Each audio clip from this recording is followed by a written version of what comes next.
What's happening, guys? I'm Tech Source. Welcome to Setup Wars episode 164, where you submit your desk setup to get featured on the channel. You guys know what to do. If you want to participate, make sure to watch the video link down below. But with that said, let the Setup Wars begin.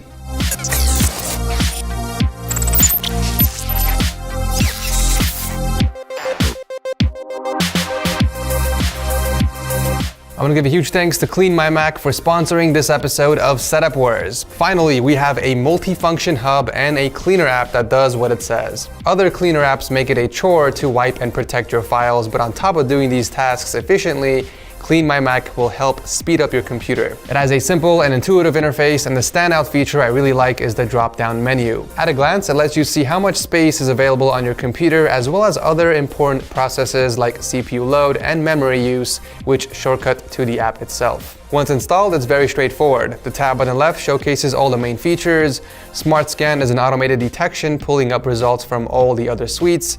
This includes cleaning, protection, and suggested speed improvements. These reports all have individual diagnostic reports which can be manually viewed, so there's no accidental deletion or unwanted processes. It does a great job of breaking down the report for you. Now, I run this task every once in a while just as a preliminary measure and to free up space. It's also a quick and safe way to resolve any errors brought upon broken items. Now, the other suite of tools like malware removal, privacy, optimization, and maintenance all have the same scan, which in the end tells you what processes to terminate. This can be really helpful in speeding up your Mac's performance without running obtrusive, fishy tasks in the background. The applications and files suite can also come in handy. Say, for instance, you want to delete files unrecoverably or remove applications and extensions safely. Additionally, Clean My Mac can reset apps, bringing them to their initial state and keep user-created files intact. There's even a search bar at the top right to help you navigate the app. As the name suggests, it's a beautifully clean and powerful utility that will make your Mac as good as new. If you're interested, links will be in the description below for you guys to check out Clean My Mac and download a free trial. My editor uses this for both of his Macs, and it does the trick every time.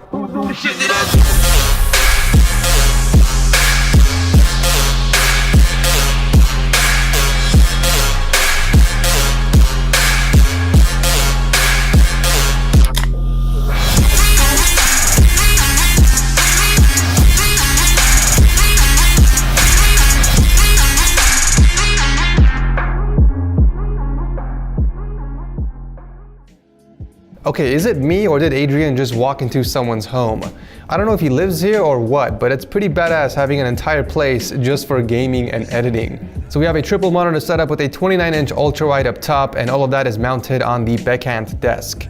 For peripherals, he's using the Razer Black Widow Chroma keyboard, the Mamba Elite mouse, and even a pair of Astro A50s. He does have a mic setup as well, the Rode NT USB microphone that is hooked up to a boom arm, and it probably sounds really good since half the room is covered in acoustic panels. I love the addition of the wall shelves. He has one on the left for his PS4 and the other for his PC, which has an interesting spec list. An 8700K with the stock cooler and a GTX 1070. I mean, come on, at least spend $15 more and get a better cooler than that. That 8700K is probably starving for cold air. It's also not overclocked, which is a lot of wasted performance. For cable management, he routed all the cables from the PS4 and the PC straight towards the back of the monitors using cable sleeves and a Signum rack. I noticed he uses a lot of LED strips. Not only does the setup have it, but the side with the refrigerator has one, and even the ceiling. I can't help but get a feeling that this place is very similar to an insane asylum with RGB lighting. It's kind of creepy, to be honest, but it's still a badass gaming setup. Thank you, Adrian, for starting up the show, and I'll drop a link to his YouTube channel if you guys want to check him out. This next setup from Alex is kind of entertaining. It's built for gaming, editing, and schoolwork, and it features three 1080p monitors from HP, which he ended up painting to match the color scheme. The desks are also custom made, and he painted the surface on both of them, but the most interesting thing about this setup is the wall-mounted PC. That does not look safe at all, and if one of the parts were to fall down, it's gonna take the rest of the system with it. He's using a MotoSpeed CL108 keyboard with a Roar gaming mouse, and he has a set of PlayStation controllers under each of the monitors. He did drill a hole in his desk for the wires, which run underneath his desk and behind the backboard. I feel like the PC is mounted in a weird location and it should be closer to the actual setup, maybe on the right side of the wall, but other than that, it doesn't look bad for a 16-year-old setup. I'm really digging the custom work on the monitors and that desk. Thank you, Alex, for entering. Andre is up next with a Razer-inspired triple monitor setup rocking three 27-inch Philips monitors that are mounted on the wall. I mean, just look at those thin bezels. Wow. Sticking with Razer gear, we got the Deathstalker Chroma keyboard, an Ouroboros mouse which has been skinned in white, and we also got the Goliathus Extended Chroma gaming mouse. The headphones are also from Razer. He's using the Kraken 7.1 Chromas, however the speakers are from Microlab. You know, you could have just picked up the Leviathan from Razer and called it a day. Cables are neatly managed underneath the desk and routed in the back of the PC through a cable sleeve. Unfortunately, the PC is sitting on the floor, but he did say that he has plans on buying wall shelves so that he can place the PC on top of those. Another much needed upgrade is the GPU because we got bottlenecking for days. An 8700K paired with a GTX 1050 Ti. What in tarnation? Nonetheless, it's a very clean and minimalistic gaming setup with potential to grow. Thank you, Andre, for entering. Sticking with minimalistic setups, we have JM and a beautiful white and black Stormtrooper-inspired gaming setup, which is also used for video editing for his YouTube channel and programming. He's rocking a 24-inch Asus monitor, the Razer Black Widow X Mercury keyboard, and the Lancehead Mercury gaming mouse. Excellent choices on the peripherals. For audio, he's got the Logitech Z213 speakers, which he painted them in white, and the Logitech G633 headphones. I'm not too sure why he went with a black headset when there are other great selection of white headsets like the Void, HS70s from Corsair, and the Turtle Beach Recon 200s. Although the black on white contrast is really nice, majority of the gear in the setup is white.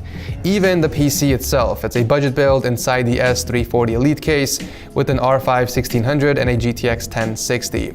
I'm loving the custom sleeve cables, the RGB fans, and the custom Stormtrooper SSD cover from V1 Tech.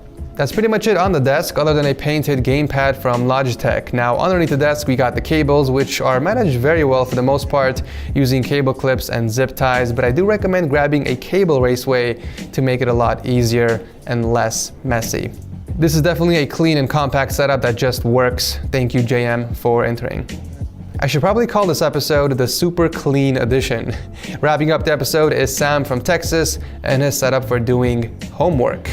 I truly hope that's a typo and that you use this for more than just doing homework.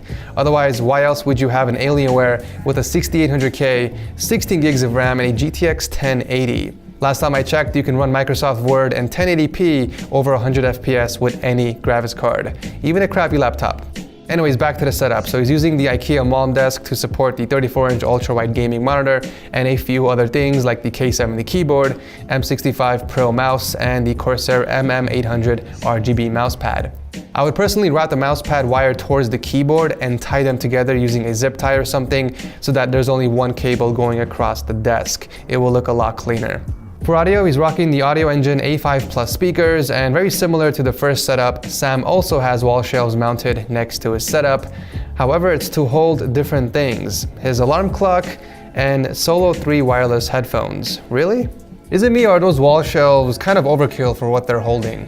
I think he originally mounted them to hold up the speakers, but then realized they would look better on the actual desk without cables running down from there. I mean, if cables are what you were worried about, then you could have easily hid them using these white wall raceways. The cables underneath the desk are managed well, thanks mostly to the rack, but the rest of the wires are grouped together with zip ties. Nicely done. I do have to say that I approve the use of a rim to hold up a PC instead of leaving it on the carpet. Hey, if it works, it works. This is a really clean setup, but I feel like something's missing, specifically that massive gap between the acoustic foams. It's really hard to ignore. Maybe you can add a poster or a painting of your favorite game or maybe anime to fill that gap and give the setup some more life. Thank you, Sam, for entering. And that's it for this episode of Setup Wars. Make sure you guys vote in the comment section below on who has the best desk setup. And if you guys enjoyed the show, feel free to drop a like. And if you didn't enjoy, you know what to do. Thanks so much for watching. As always, I will see you in the next one.